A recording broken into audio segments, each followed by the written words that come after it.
दुसऱ्या अध्यायात ज्ञानप्रदान गीताशास्त्राचे सूत्ररूपाने कथन केले व अज्ञानामुळे आत्मस्वरूपाच्या ठिकाणी कर्तृत्व बुद्धी मी करतो हे कशामुळे वाटतंय? अज्ञानामुळे वाटते.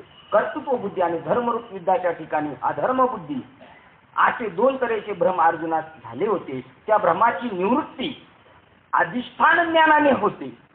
अधिष्ठान ज्ञानाने होते म्हणजे त्या भ्रमाची निवृत्ती कशाने होईल? जसं एखाद्याला रात्रीचं याच्यावर खांबावर भूत दिसलं तर याला आता भूत नाही दाखवण्यासाठी त्याला पहिलं काय दाखवावं लागेल? आपल्याला खांबच दाखवावं लागेल. खांब पाहिला का तो डायरेक्ट मध्ये नेऊन दाखवला हे भूत म्हणतो का बघ हे खांब आहे बघ हात लावून काय करते.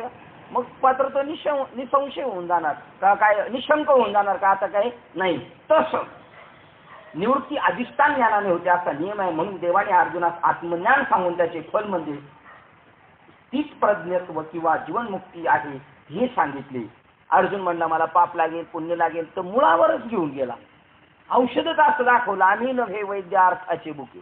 मूळ औषध दाखवलं. तो म्हणतो मी लढाई करून पाप लागणार पुण्य त्याच्या पलीकडे नेऊन ठेवला. आत्मज्ञान झाल्यानंतर पाप नाही पुण्य नाही असा आत्मज्ञानाचा दुसऱ्या अध्यायात बोध केला. तथापि ते आत्मज्ञान होण्याकरता अंतःकरणाची शास्त्रीय विशिष्ट शुद्धता असावी लागते. त्यासाठी काम्य निश्चित कर्माचा त्याग करून नित्य नैमित्तिक कर्म निष्काम बुद्धीने केली पाहिजेत. कामना करून धरणारी कर्म नाही करायची. याच्यातून मला काय भेटेल याच्यातून मला फायदा होईल अशी नाही करायची. पण आपल्या वाटेला आलेली कर्म तर करायची आणि निषिद्ध कर्म करायची नाही.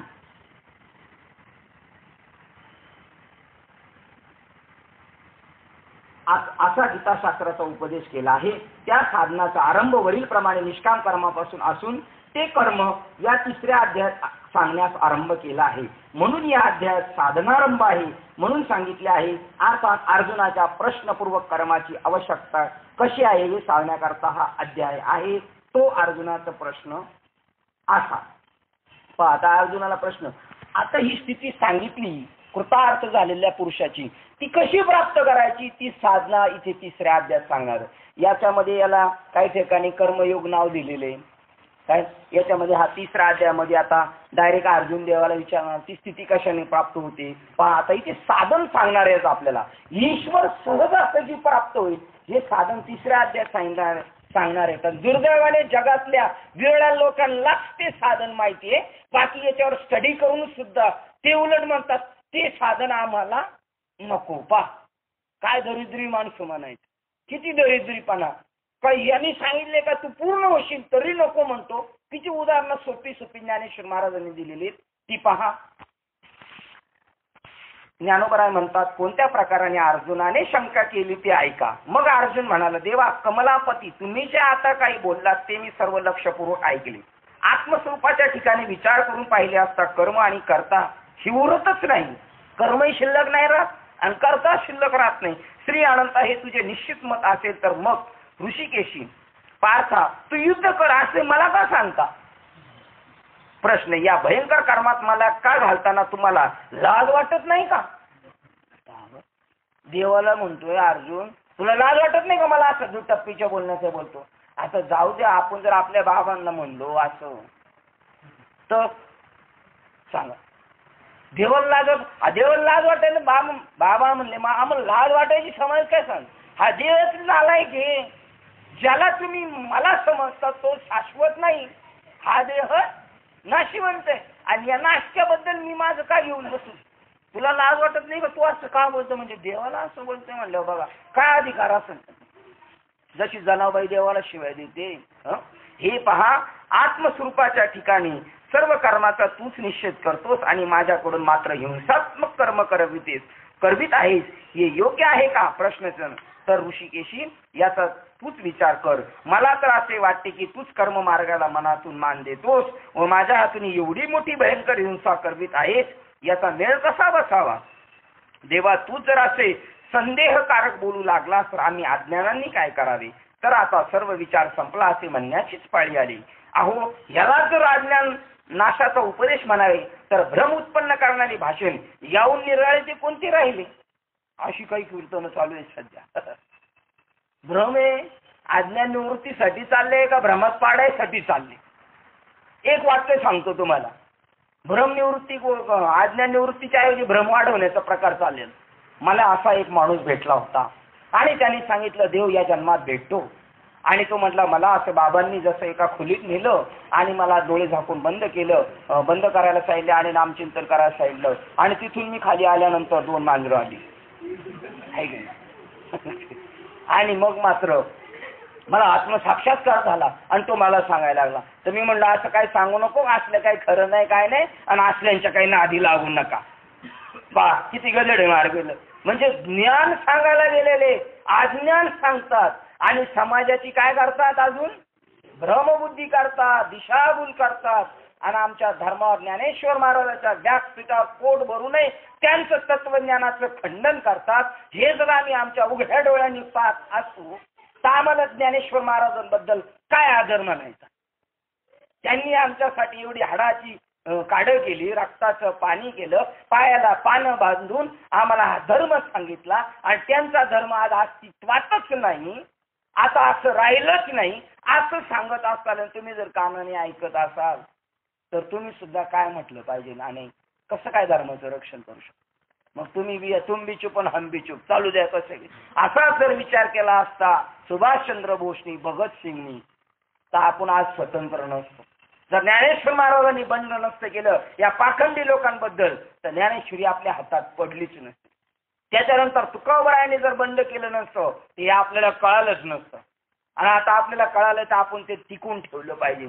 पहा ते म्हणतात देवाला तो म्हणतो तू तर माझा भ्रम तर का करतोय, उलट अज्ञान घालायचं अजून मला भ्रमात टाकतोस. अहो याला जर अज्ञान नाशाचा उपदेश म्हणाल तर भ्रम उत्पन्न करणारी भाषण याहून निराळेचे काय राहिले. आता आमची आपणापासून आत्मबोध करून घेण्याची इच्छा पूर्णच झाली म्हणावायची अर्थात नाही. अहो वैद्य हा रोगाची प्रकृती वैद्य हा रोग्याची प्रकृती पाहून प्रथम त्यावर पथ्याची योजना, रोग्याने काय खावे काय खाऊ नये हे सांगून गेल्यावर मग जर वैद्य त्या औषधात विष घाली तर तो रोगी जगेल का तरी कसा हे मला सांगा. हे कोण म्हणते? अर्जुन म्हणतो देवाला. जसे आंधळ्यास अहो डॉक्टर सुद्धा एवढं बोलून नाही देतो. डॉक्टर द्या सोडून आम्ही गाडी रिपेअर करायला गेलो फिटर पुढे जास्त बोलायला लागलं तर ते म्हणतं जास्त बोलायचं नाही, बघत बसायचं, तुमचं काम झाल्याशी मतलब. काय केलं हे बी सांगत नाही, काम झालं ना जायचं सांगा. आणि तिथं आपल्याला इथं नाही आपलं काही चालत बरं का, पण जिथं चालतं ना तिथं फार ओरमाडून घेऊ आपण, त्याला नेट नाही लगू द्यायचो, तिथं नाही अधिकार घालू आपण. हे मला सांगा बरे. जसे आंधळ्यास आडवाटेला लावावे किंवा आधीच माकड आणि त्यात त्याला मादक पदार्थ पाजावे तसा तुझा हा उत्तम उपदेश आम्हाला फार चांगला लाभला म्हणायचा. अहो मला आधीच काही समजत नाही, एवढं कळालं ते तरी बरं झालं. मला आधीच काही समजत नाही, यातून मी ह्या मोहाने ग्रस्त झालो आहे. म्हणून जर तुला कृष्णा सारासार विचार करतो काय तो पुसला तो तुझे एक एक पाळवे तो सर्व नवलच, तुझ्या उपदेशात साराच घोटाळा. आणि इथं पण आपण अर्जुने आपल्याला संताची भाषा नीट कळत नाही आणि त्यामुळे आपल्या मनात घोटाळा होतो. असं का म्हणले तसं का म्हणले घोटाळा, कारण प्रसंगानुरूप आहे ना, प्रसंगानुरूप पाठ चेंज होते. बाबांनी एक दृष्टांत सांगितलं याच्यावरती. एकदा एक साहेब कामावर निघून गेल्यानंतर पैसे द्यायचे विसरले घरी ताईला बाजार करण्यासाठी. आणि मग ताई रागारागात म्हणली त्या कामगाराला, जा तुझ्या साहेबाला म्हणा पैसे नाही दिले काय नाही, बाजार कसा भरायचा का, काय दात पाडून बाजार भरायचा का. गेलं तो तसाच्या तसा निरोप त्याने सांगितला. दरवाजा उघडला ना आतमध्ये त्यांची मिटिंग बसली होती, सगळे साहेब लोक आले होते दुसरे. आणि तिथं जाऊन म्हणला साहेब माई बाई साहेब अशी म्हणले कसं काय करायचं ना अमुक तमुक ढमुक. नंतर त्याच्यावर साहेब रागवले, म्हणले मी काय सांगितलं, ताईने जसं सांगितलं तसं निरोप सांगितलं. हा म्हणले ठीक आहे असंच सांगायचा निरोप, पण पहिलं पाहायचं कॅबिन मध्ये कोण बसले नाही बसले, मग मला बोलवायचं, ते सगळं केल्यावर मग निरोप सांगायचं का असा आथावाचा पत्ता चालू ठेवायचा. तो म्हणला चालत पुढच्या वेळेला असं करेल. आणि पुढच्या वेळेला असं झालं घर पेटलं ना, म्हणले जा साहेबाला सांग घर पेटलं. त्याने आतमध्ये जाऊन डोकून बघितलं मीटिंग चालू आहे, म्हणला काय बोलायचं नाही का. चांगली तास 2 तास मीटिंग होऊन दिली आणि मग साहेब सगळे निघून गेला. म्हणला साहेब घर पेटलं. म्हणला किती वाजता. म्हणला सकाळी 10ला. आता कितीला सांगतो 1ला.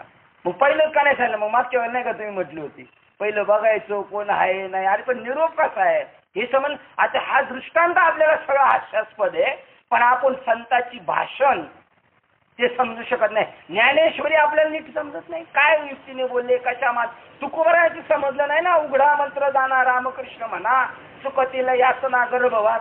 हे बोलणं कोणत्या स्टेपचं आहे? हे तुम्हाला आम्हाला सामान्य लोकांना नाही सांगितलं. रामकृष्ण हरी उघडा मंत्र जाणा. त्या अभंगाचं पहिले शरण पाहिलं तर डोळे झाकून, अंगाला राख लावून लोकांना उल्लू बनवण्याचे धंदे चाललेत, बोळगिरीचे धंदे चाललेत. त्यांना तुकोबाराय सांगतात, ही नाटकं करण्यापेक्षा आमच्या संप्रदायात या रामकृष्ण हरिनामाचा जप करा, त्याच्यामुळे पुण्य वाढेल. त्या पुण्याच्या योगाने संत भेटेल, हरीची कृपा होईल आणि संताच्या मार्फत ज्ञान भेटून मोक्ष पदाला जाल. असा उलगडा आहे.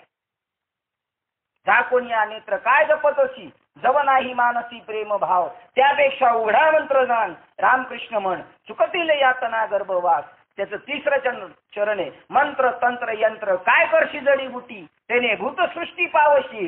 हे एक हेगर वगैरे करायची जी लोक जादू म्हणतात त्यांना हे सांगितले. त्यापेक्षा उघडा मंत्र जाण रामकृष्ण म्हण, चुकतील यातना गर्भवास. तुका म्हणे एक सुंदर मंत्र आहे, भवसिंधू तारक परमात्म्याचं नाम. अशा युक्तियुक्तीने सांगितले. कोणाला काय सांगितलं, कोणाला कोण काय सांगत असं म्हणजे विचार नीट कळत नाही आपल्याला. त्याच्यामुळं तो एक एक पावेत. हे अर्जुनाची स्थिती झाली. एक एक पावेत सर्व नवल तुझ्या उपदेशाचा सारा घोटाळा. तर शरणागताशी तू असे का वागतोस.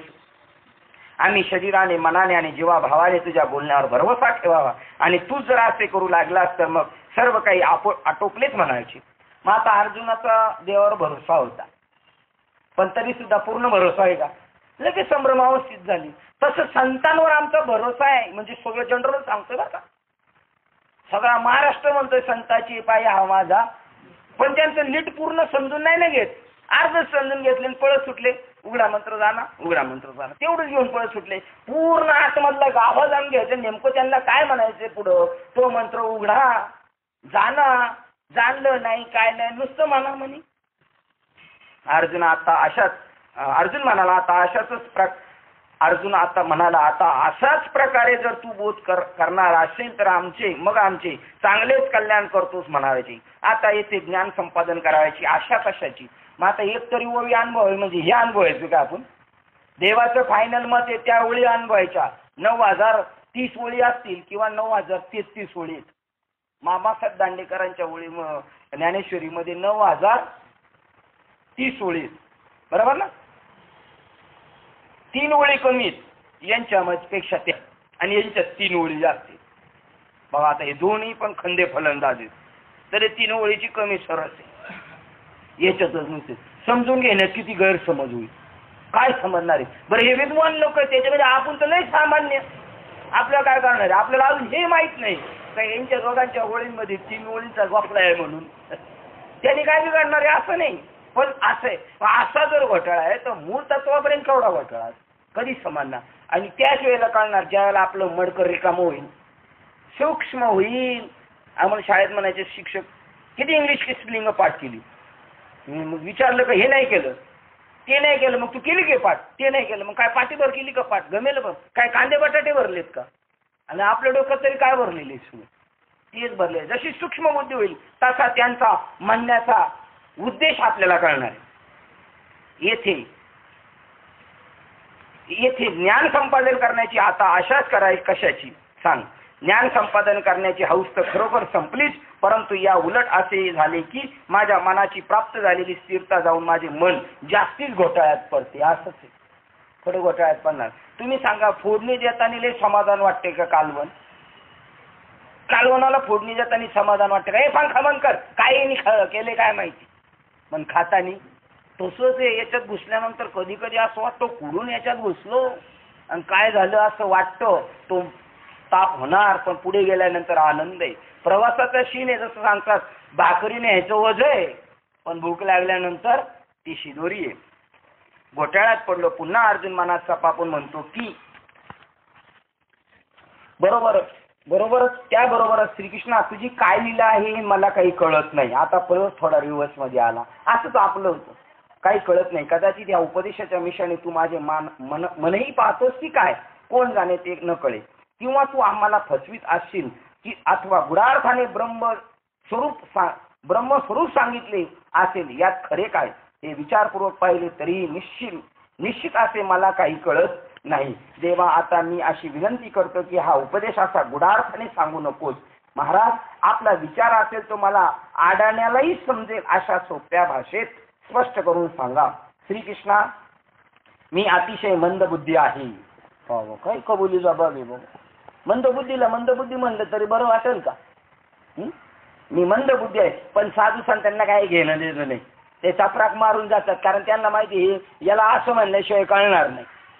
आळशी मती मंद केली तरी कधी चालणार, यांना कधी कळणार. पण अशाही मला चांगले समजेल असे एक निश्चयात्मक काय असेल ते सांगा. रोग नाहीचा व्हावा आणि औषध तर द्यावेच, परंतु ते औषध जसे मधुर व अति रुचकर असावे तसे सर्व अर्थाने परिपूर्ण व आचरणात अतिशय योग्य असे तत्व तर सांगावे, पण ते असे सांगावे की जेणेकरून माझ्या मनाला त्याचा निस्तीर्णपणे पूर्ण बोध होईल. देवा, तुमच्यासारखा गुरु आज मला मिळाला आहे, तेव्हा आज मी आपल्या मनाची इच्छा तृप्त करून काय घेऊ नये. तू आमची माय आहेस, तर मग या ठिकाणी मी भीड कोणाची धरू. असे पहा की दैवयोगाने कामधेनूचे दुपटे जर प्राप्त झाले तर तेथे इच्छित वस्तू मागण्यास कमी का करावी. खरोखर असा योग आला तर का? आमच्या गावी असा योग आला का मी झोपत नाही.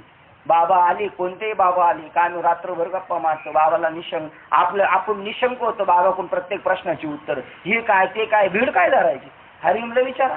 हरिओम झोपून जातात, यशवंत भाऊ त्यांच्यापेक्षा थोड्या जास्त जागतात, ते झोपून जातात, पण बाबांना आम्ही जागेच असतो.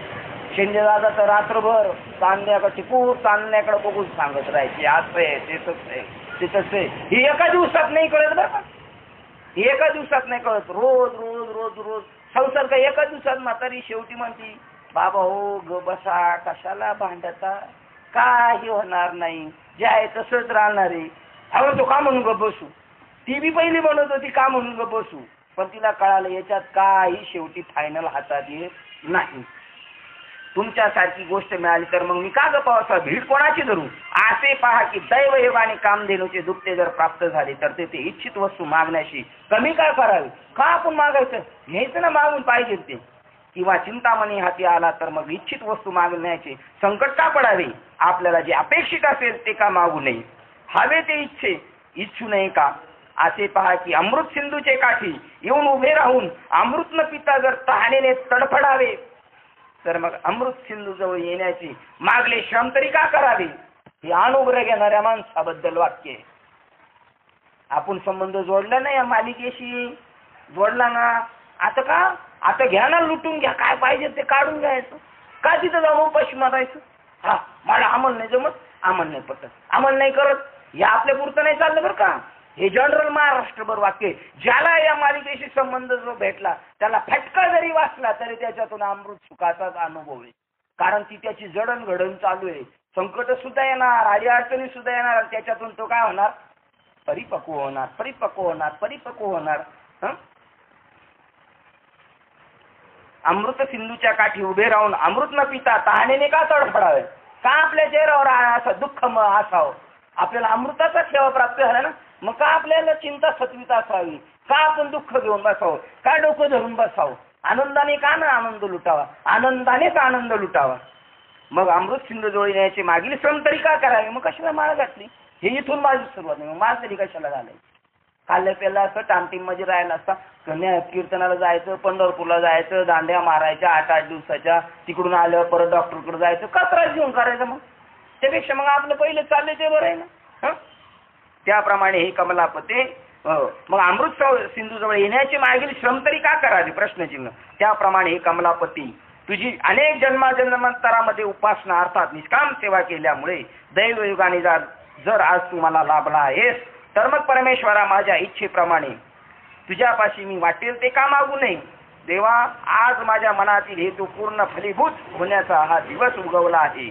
हे पहा, आज माझ्या सर्व इच्छांचे जीवित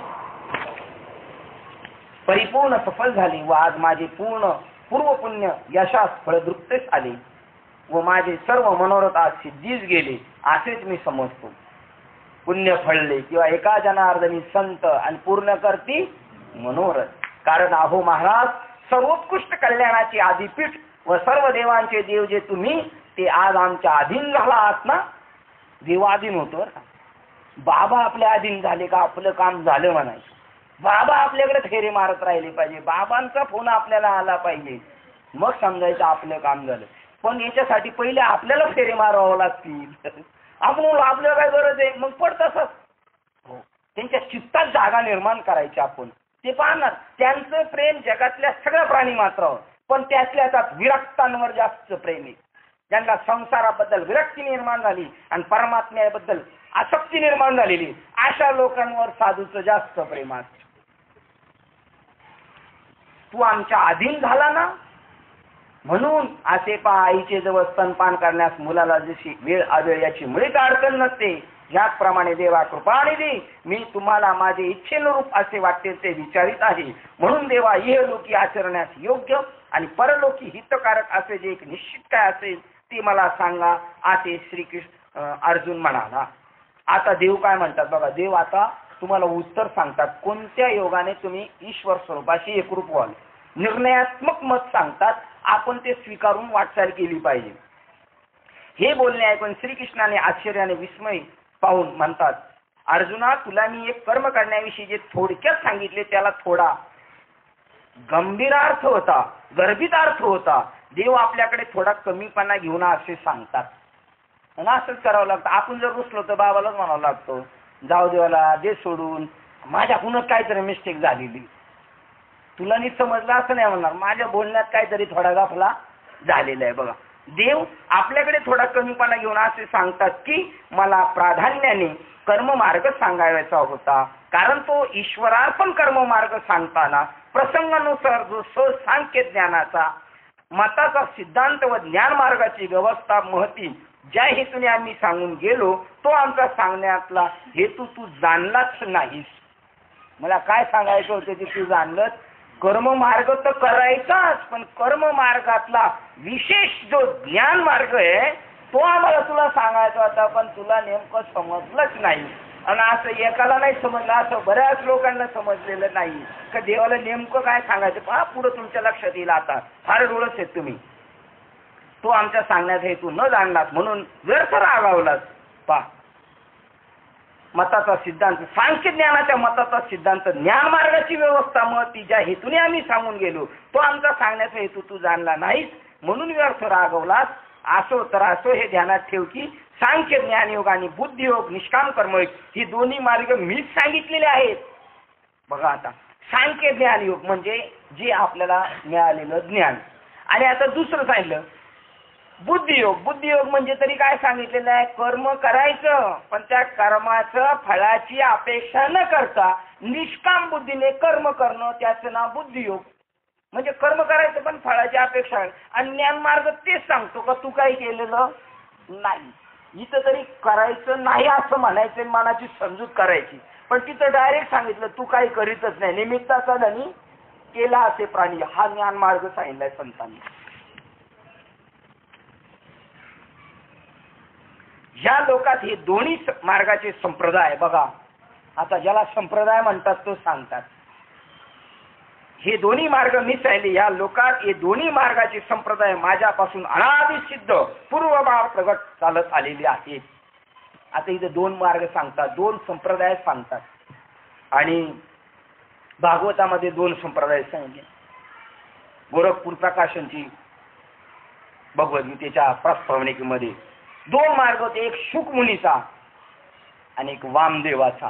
वामदेवाचा पिपिलिका मार्ग आणि शुकदेवाचा विहंगम मार्ग. टीव्हीला विहंगम योग चालू आहे बघा. एक बिहारी माणूस असं प्रवचन करतो आस्किल भाषेमध्ये ना, ती बिहारची भाषा म्हणल्यानंतर एकदम वेगळी वाटते. उसे ज्ञान योग कहते, उसे विहंगम योग कहते. जो आत्मा से परमात्मा की मिलाप करता है उसे विहंगम योग कहते. असं एक एक पॉइंट उसे विहंगम योग कहते. त्यांचं टीव्ही वाल्यांना कळलं नाही, काय बदल डोक्याची ज्ञानेश्वरी कळत नाही म्हणलं कमाल आहे का नाही. किती जड बुद्धी बघा. हे दोन मार्ग, तो वामदेवाचा पिपिलिका मार्ग आणि शुकदेवाचा विहंगम मार्ग. मग भागवत कोणी सांगितलं? तो बी विहंगम मार्ग, तो कुमाराचा विहंगम मार्ग, ज्ञानोबाचा विहंगम मार्ग. एकच मार्ग देवाकडे जातो. पुढे ज्ञानेश्वरीत सांगितलं. कोण म्हणलं कुठून पंढरपूरला जाऊ, आम्ही इकून जाऊ, तिकून जाऊ, तिकून जाऊ. त्याच्यात उत्तर दिलं, जेवायचं असं जेवायचं तर ह्या ज्या शरीराला 9 द्वार उघडी आहेत म्हणून कुठून भरता येईल का? इथूनच जेवण जेवायचं, नाकानेच श्वास घ्यायचा, डोळ्यानेच रूप विषय पाहायचं. तसं आत्मज्ञान देवाकडे जाणारा एकच मार्ग ते सांगतात. पहा, या लोका 2 मार्गाचे संप्रदाय माझ्यापासून अनादि सिद्ध पूर्वपार प्रकट झालेले आहेत. त्यापैकी एका संप्रदायाला ज्ञानयोग म्हणतात. याचे आचरण अनात्म विचार संपन्न ज्ञानी लोकच करतात. आपली उंची काय श्रीपाद बाबांनी कुठं नेऊन ठेवले? तो तुकोबरायाचा संप्रदाय तुकाराम महाराजांना वाटतं तुम्हाला त्या उंचीवर नेऊन ठेवावं. सगळ्यांशी येथे आहे अधिकार, कलियुगी उद्धार हरीच्या नामी, तिथे जाऊन बसवावं असं सर्व संतांचं मत आहे. आपल्या वारकरी संप्रदायातल्या सर्व संतांचं. त्यापैकी एका संप्रदायाला ज्ञानयोग म्हणतात. आणि आपण अनेक कीर्तनात अनेक महात्म्यांच्या मुखातून ऐकले, ते ज्ञान पैगा बरवी. कोणतं ज्ञान? त्या कंसात तिथे लिहिले साखरे महाराजांनी, ते ज्ञानचं लगेच आणि खाली लगेच आत्मज्ञान, जीव ब्रह्म ऐक्य ज्ञान, ते पैगावर वे जरी मनी हाती आणावे तरी संता याव. तुला पाहिजे का तर संताची सेवा कर. ज्ञानयोग म्हणतात त्याचे आचरण अनात्म विचार संपन्न ज्ञानी लोक करतात. आणि त्या चैतन्याची आत्मतत्वाने ओळख होता क्षणी लगेच ते नाम सांगितल्यानंतर मुखी नाम हाती मोक्ष, ताबडतोब नाम उच्चारिता कंठी, पुढे उभा जगजठी. तो ज्ञान योग आपल्या साधू संताचा आहे. त्याचे पायी कापून झालो, त्यांच्या सातबाऱ्याला आपलं नाव लावून घेतलं आपण. आता काही टेन्शन नाही. कोणी आला तरी खरेदी विक्री व्यवहार होऊ शकत नाही आपल्याशिवाय. ते म्हणतील त्यांच्या बहिणीला बोलवा, त्याच्या नाताला बोलवा, त्याशिवाय व्यवहार होऊ शकत नाही. आपल्याशिवाय तो व्यवहार होऊ शकत नाही. ज्याच्याकडे जीव ब्रह्म ऐक्य ज्ञान आहे तोच माणूस जगाला ब्रह्मज्ञान वाटू शकतो. ज्ञानी लोक करतात. आणि त्या चैतन्याची आत्मतत्वाने ओळख होता क्षणी का पळतोय जास्त तद्वृत्तेस परमात्म स्वरूपात तन्मयतेने प्राप्त होतात. तो ज्ञान जर साधू संतांकडून मिळेल. आणि हेच सांगतात ज्ञानेश्वर महाराज हरिपाठात, द्वैताची झाडणी गुरुविन ज्ञान. गुरुविन ज्ञान, मग ज्ञान घेतलंच नाही आणि गुरु केले. गुरु केलेच नाही तुम्ही, गुरु केलेच नाही तुम्ही, नुसतं त्या प्रथा पाळत आलेले. द्वैताची झाडणी होणार ज्ञान गुरुकडून भेटणार. आणि जर घेतलं नसेल तर तया कैसे कीर्तन घडेल ना. आम्ही किती काही कीर्तन ऐकली, पाळण्यापासून नाही केली तरी काय उपयोगाची होणार नाही. परमात्म स्वरूपात तन्मयतेने प्राप्त होतात. आता दुसरा संप्रदाय, दुसऱ्यास कर्मयोग म्हणतात असे समज. त्या योगात तत्पर निष्णात होऊन मोक्षजन परमगतीला पावतात. तोही मार्ग तिकडच जातो, तोही संप्रदाय देवाकडेच जातो. त्यांनी सांगितलं त्याने पण परमगतीला जातात. पण तुम्हाला खोली घ्यायला 50,000 आम्ही दिले असते. पण म्हणजे नक्की कळायचं का आता देणार? आता अजून ऐकायचं काय शिल्लक राहिलं? चला येतो म्हणायचं साहेब, आता कशाला बसायचं? नाही चहा पिऊन घ्या, चहा पेटवा तुमचं, आमचं काम करत नाही तर काय चहा करायचं आम्हाला सांगा. पण आणि परंतु आला का संपला. दुसऱ्या कर्मयोग म्हणतात असे समज. त्या योगात तत्पर होऊन, त्याच्यात तत्पर व्हावं लागतं. निष्णात होऊन मुमुक्षजन परमगतीला पावतात. फुल स्टॉप दिला. पण उशिरा. काय वाक्य आहे? कोण सांगायचे यांना? हे जाहीर कार्यक्रम सांगतो. तो मग तुमचा आम्हाला ज्ञानयोग नको, आमचा पिपिलिकाच बरं आहे. अरे तुम डुबे तो डुबे, साथ यजमान को लेके डुबे. आपण हे बुडतो आणि दुसऱ्याला बुडवता. मुमुक्षजन परमगतीला पावतात पण उशिरा, अवकाशाने. आता हे काय गॅरंटी? संतांनी हे पाहिलं का? गॅरंटी नाही, क्षणभंगूर नाही भरोसा. ताबडतोब त्याला देऊन मोकळं करून टाकायचं. उशिराने, अवकाशाने, कंसात म्हणण्याचे कारण म्हणजे निष्काम कर्माने अंतकरण शुद्धी. कसं उशिरा होईल? पहा उदाहरण देतात. उशिरा म्हणजे कधी? म्हणजे निष्काम कर्माने. आता कीर्तनकार बाबा बी निष्काम कर्म योगाने कीर्तन करत नाही बरं का. ते ठरूनच आलेलं असतं, पहिलंच ठरून आलेलं असतं. त्यामुळे निष्काम कर्मयोग घडू शकत नाही. याचा अर्थ द्यायचं नाही असं नाही, काय दात पाडून फिरणार नाही ते, त्याला द्यायचं पण ठरवून नाही कोणती गोष्ट. निष्काम कर्मयोगाने अजून अंतकरण शुद्धी. निष्काम कर्मयोग केल्यावर काय होतं? कर्म करायचं पण कायची अपेक्षा नाही करायची, कशाची अपेक्षा नाही करायची. त्यामुळे अंतकरण शुद्ध होतं. अंतकरण शुद्ध झाल्यानंतर विविध म्हणजे ज्ञानाच्या अगदी जवळ जातो. मग हरी आणि गुरु कृपा होते, देवाची आणि गुरुची कृपा होते, आणि मग ज्ञानद्वारा मोक्षच पावतो. मग आता संप्रदाय दोन का एक? देवाकडे जायचा एकच ना, अद्वैत कुसरी. इकडून न गेला तरी बरंच करून करून करून करून मग जाणार. त्याचं दृष्टांत त्यांनी चित्र दिले ज्ञानेश्वरीमध्ये. एक पक्षी जो आहे तो दाबोदब जाऊन आंब्याला चिटकतो आणि आंबा खातो, आणि दुसरा माणूस आहे ना हळूच हळूच खोडातून फांद्याने जाऊन तिथं बरं तिथं जास्त होतं, गॅरंटी नाही. आंबा काढायला गेलो, आंब्याच्या ऐवजी हात खाली यायला बसलाय, म्हणजे धोका आहे तिथं, आणि तो डायरेक्ट प्राप्त होतो. एवढं संतांचे मार्ग, सुटकी सरशी मोक्ष आहे, करतळी आवडे. किती सोपं सांगितलेले पहा. आता ते नाही समजायचं, समजा आपण ते तर जड असलो तर दुसरं उदाहरण देतात. तयार असलेला किंवा तयार करावायचा अशा दोन्ही अन्नाच्या भोजनापासून जशी सारखीच तृप्ती, तसे हे मार्ग तर दोन आहेत, पण ते परिणामी एकच ठिकाणी आत्मस्वरूपीच मिळवतात. काय दृष्टांत दिलं? पण ज्ञानबाची मेघ, तयार केलेलं अन्न आणि तयार करावयाचं अन्न. आता समजा आपण ज्ञानेश्वरीवरून गेलो ना, अगोदरच आपल्याला फोन करून सांगितलं आज नागपंचमी निमित्त सगळं ज्ञानेश्वरी ऐकणारांनी पोळ्याचं जेवण करायला आमच्या घरी ज्ञानेश्वरी सुटल्यानंतर यायचं. तर आपण हट्टाने म्हणलो नाही आम्ही करूनच खाणार, म्हणजे 9ला जाणार आणि 12ला जेवणार, त्यापेक्षा रेडी ते खायचं ना. काय आपण योजना करणार? रेडी ते करायचं खायचं का हट्टाने म्हणायचं करून खाणार? तसंही जर सांगितलं कर्म मार्ग म्हणजे स्वयंपाक करून खायचा, आणि हा साधू संतांनी तयार करून ठेवलेला स्वयंपाक आहे. अहो बसा नाही आम्ही नाही बाहेरचं खात, नाही खातो उपाशी मारा. मग काय करायचं? पहा, संत एकांती बैसले, सर्व सिद्धांत शोधिले, सारचे निवडून काढले, ते हे श्रीहरीचे नाम. आयतं करून ठेवलेले, तुम्ही नुसता उपभोग घ्या त्याचा. तयार असलेली किंवा तयार करावायच्या अशा दोन्ही अन्नाच्या भोजनापासून सारखीच तृप्ती होते, तसे हे मार्ग तर दोन आहेत, पण परिणामी एकाच ठिकाणी आत्मस्वरूपी मिळतात. किंवा जशा दुसरं उदाहरण दिलं, किंवा जशा पूर्व आणि पश्चिम दिशांकडे वाहणाऱ्या नद्या पाहिल्या तर पाहते वेळी भिन्न दिसतात, परंतु समुद्रात मिळण्याच्या वेळी अखेरीस त्या एका समुद्ररूपच होतात. एक पूर्व वाहिनी नद्या आहेत आणि एक पश्चिम वाहिनी. पश्चिम वाहिनी नदी समुद्राला ताबडतोब जाऊन मिळते, आणि पूर्व वाहिनी गरके घालून मग जाऊन भेटते. तसा हा कर्म मार्ग. बरेच कर्म करायची, कारण कर्म करून कर्माचं कर्तृत्व नाही घ्यायचं, हे कोणा जीवाला शक्यच नाही होत.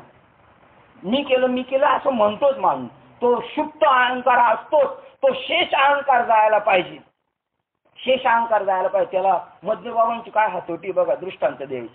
म्हणजे उडदाच्या आमटीला जर फोडणी द्यायची असेल तर पूर्वी चमच्यामध्ये लसूण वगैरे टाकायची आणि फोडणी द्यायची, आणि मग तो आमटीमध्ये ढवळला आणि तरी चमच्या बाजूला बाहेर काढून टाकला, सगळी फोडणी गेली ना त्याच्यामध्ये, गेलं सगळं लसणाचा वास, तरी त्या चमच्याला तो सुगंध आहेच.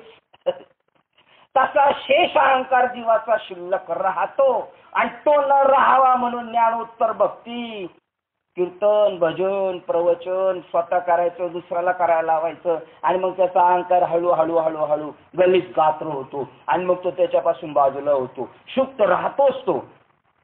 मग पूर्व वाहिनी नद्या फिरून जातात, आणि पश्चिम वाहिन्या डायरेक्ट हा ज्ञान मार्ग सांगतात. परंतु समुद्रात मिळण्याच्या वेळी अखेरीस त्या समुद्र रूपच होतात. तशी ही दोन्ही सांख्य आणि बुद्धियोग मग ते एकाच तत्व प्राप्तीच्या साध्याची सूचक आहे, परंतु त्याचे उपासना अनुष्ठान मात्र उपासकाच्या योग्यतेवर अवलंबून आहे. आपणच म्हणलो आपली लायकी नाही, आपल्याला नाही जमणार, तर मग काय हरकत नाही.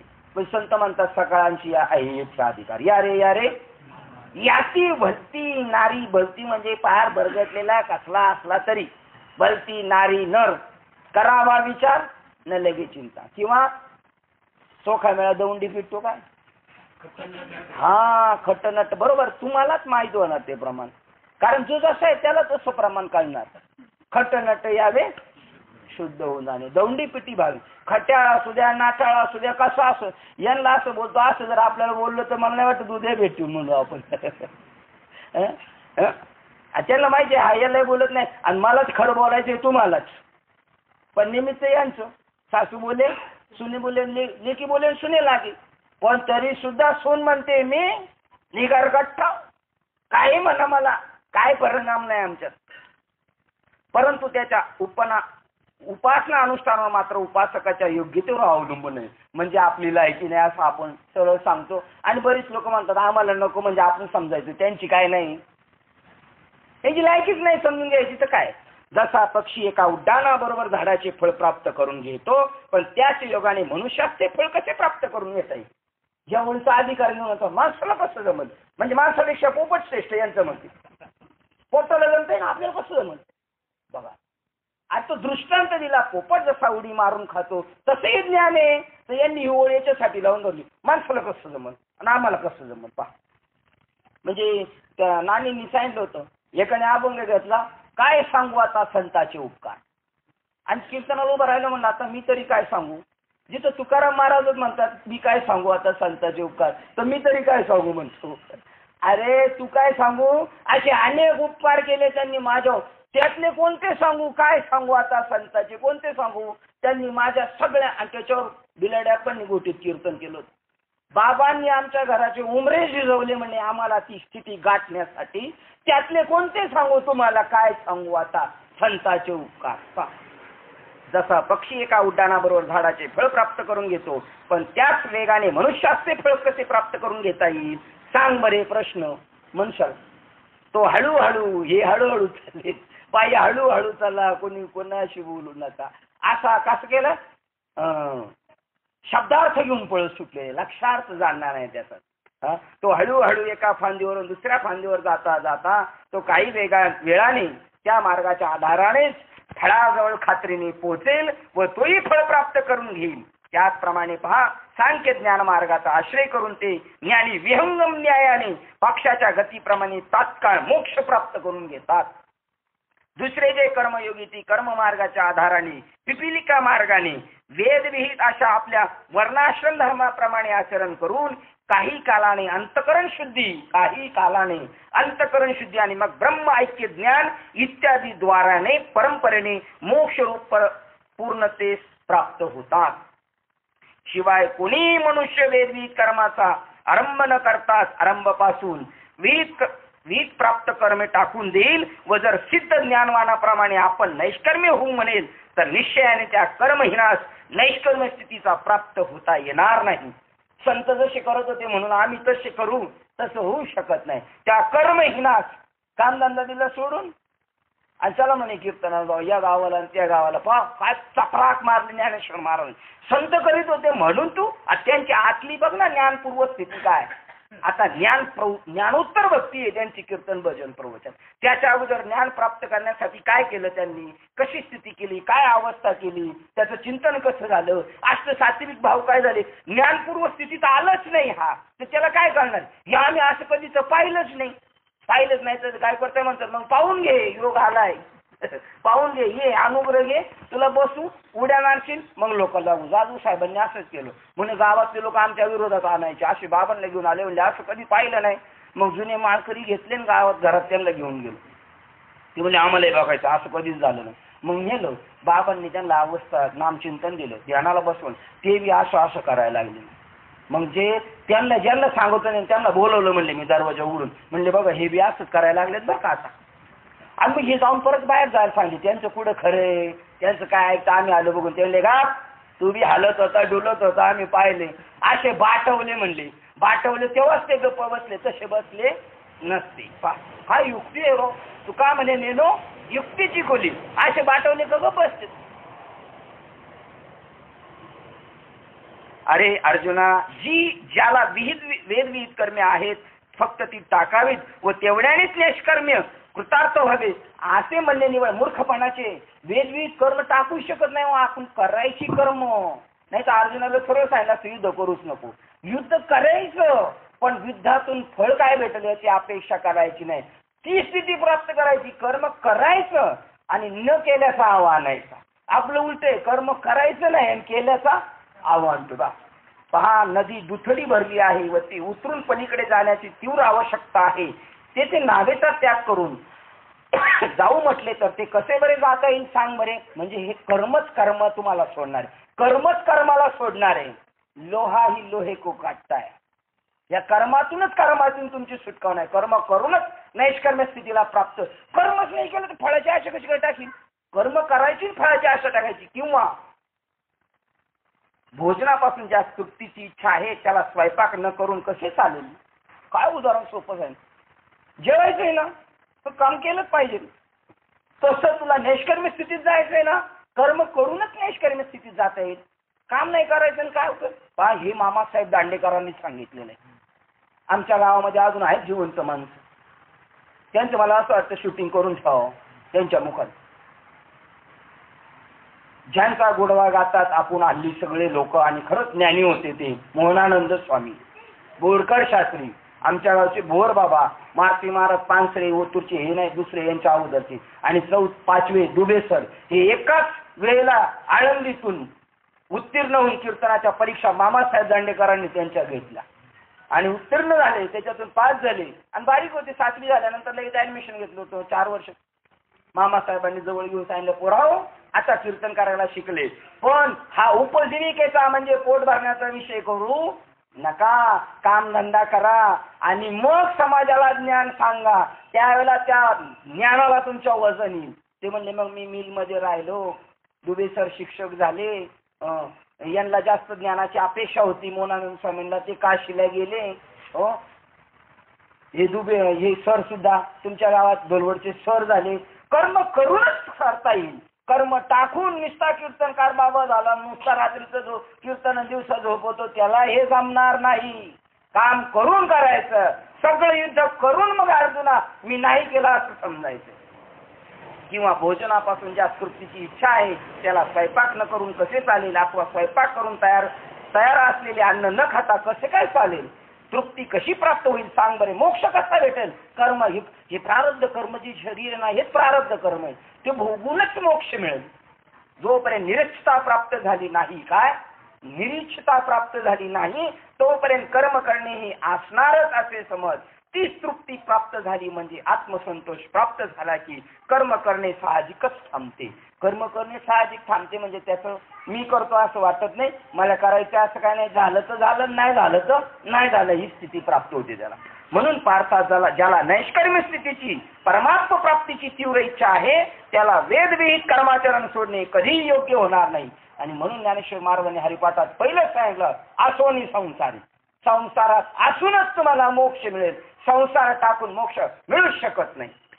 आणि जर दुसरे असे काही की आपल्या इच्छेप्रमाणेच आपल्या इच्छेनेच कर्माचा स्वीकार केला की ते घडते व त्याचा त्याग केला की कर्माचा त्याग होतो, असे आहे की काय.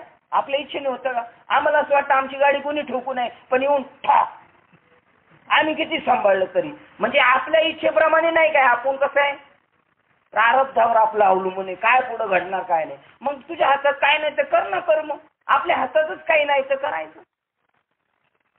हे व्यर्थ बळकल्यासारखे काहीतरी बोलणे आहे. कामधंदा काय करायचा आणि मला निष्कर्मी अर्जुन म्हणतो मी लढाई नाही करणार, जातो आता गावोगाव बोकळायला फिरायला. याचा नीट विचारपूर्वक उलगडा करून पाहिला तर नुसते कर्म करण्याचे टाकल्याने कर्माचा त्याग होत नाही असे तू निसंशय पक्के समज. आपली वेळ झालेली आहे. 52 क्रमांकाच्या ओळीला थांबतोय आपण. फार चांगल्या विषयाकडे आपण वाटचाल केलेली. खरोखर आपलं कर्म चांगलं आहे. ज्ञानेश्वर महाराजांना आपण अनेक वर्ष इच्छा केली होती. अनेक कीर्तनाला जाऊन म्हणलो, ओम नमो ज्ञानेश्वरा, करुणा करा. आता करुणा करायला सुरुवात केली त्यांनी. तुमचा अनुग्रह लादलो. आता मी व्यापक व्हायला लागलो. कमीत कमी तेवढं पुरतं तरी माझी बुद्धी व्यापक पवन झालो चराचरी. मला काही अक्कल नाही, मी तो कळा कुसरी, पण बोलतो वचने अति भाविक, कारण तुमची कृपा माझ्यावर झाली. एका जनार्दनी तुमचा दास त्याची आस पुरवावी. असो झालेली सेवा हृदय सद्गुरु सच्चिदानंद श्रीपाद बाबा रामदास बाबा अधिष्ठान परमात्मा श्री गणरायाच्या चरणावर आणि तुम्हा सर्वज्ञांच्या चरणावर सेवा समर्पित करून सेवेला आपण इथे पूर्ण विराम देऊया. पुंडली गौरदेव हरी विठ्ठल.